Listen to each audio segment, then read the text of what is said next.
Hello friends, എല്ലാവർക്കും അപ്പോൾ A ഗ്രൂപ്പിലേക്ക് സ്വാഗതം. അപ്പോൾ ഇന്ന് നമ്മുടെ ഈദ് മുബാറക്കായിട്ട് നമുക്ക് ഇന്ന് സ്കൂളൊക്കെ അവധിയാണ്. അപ്പോൾ ഞങ്ങൾ 5 പേരും ഇന്ന് വീട്ടിലുണ്ട്. അപ്പോൾ ഇന്ന് നമ്മുടെ ഗാർഡൻ കുറച്ച് നന്നായിട്ട് സെറ്റ് ചെയ്യാൻ വേണ്ടിയിട്ട് കുറേ ആൾക്കാർ വന്നിട്ടുണ്ടായിരുന്നു. അപ്പോൾ അതായിരുന്നു ഇന്നത്തെ നമ്മുടെ മെയിനായിട്ടുള്ള പണിയും. അപ്പം നമ്മളെല്ലാവരും, ഞാനും ആലിയൊക്കെ അത് കണ്ടുകൊണ്ടിരുന്നു. അച്ഛൻ കുറേ ഹെൽപ്പ് ചെയ്തു. അമ്മ കുക്ക് ചെയ്തുകൊണ്ടിരിക്കുകയാണ്. ഏകദേശം ഒരു 2-3 ദിവസം എടുക്കും നമ്മുടെ ഇതൊക്കെ കംപ്ലീറ്റ് ആവാൻ.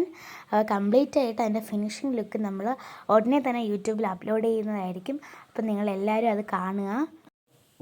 ഒരുപാട് ഡിഫറെൻ്റ് ആയിട്ടുള്ള ഐഡിയാസ് ഇവർക്ക് തന്നെ ഉണ്ട്. നമ്മൾ പറയുന്ന ഐഡിയാസ് കൂടെ ഉൾക്കൊണ്ടുകൊണ്ടാണ് നമ്മളിത് ചെയ്യുന്നത്. അപ്പോൾ ഫൈനൽ ലുക്ക് എങ്ങനെയായിരിക്കും എന്നുള്ളൊരു ഐഡിയ ഞങ്ങൾക്കും ഇല്ല. അപ്പോൾ ഫുൾ എക്സൈറ്റ്മെൻ്റാണ് ഞങ്ങൾക്കും. അപ്പം ഇനി എന്താണ് ചെയ്യുന്നതെന്ന് നമുക്കറിയത്തില്ല. അത്രയ്ക്ക് എക്സൈറ്റ്മെൻ്റാണ് നമുക്കിപ്പോൾ ഫീൽ ചെയ്യുന്നത്.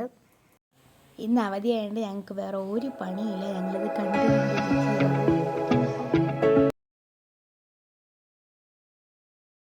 അപ്പോൾ ഇന്നത്തെ വിശേഷങ്ങളൊക്കെ എന്തായാലും ഇത്രയേ ഉള്ളൂ. അപ്പം നമ്മുടെ ഗാർഡൻ്റെ ഫൈനൽ ഔട്ട്ഫിറ്റ് നേരത്തെ പറഞ്ഞതുപോലെ നമ്മൾ യൂട്യൂബ് ചാനലിൽ അപ്ലോഡ് ചെയ്യും. അപ്പോൾ എല്ലാവരും കാണണം. അപ്പോൾ എല്ലാവർക്കും ഈദ് മുബാറക്ക് ആശംസകൾ. ഹാപ്പി ഈദ് ഉൽ ഫിദർ.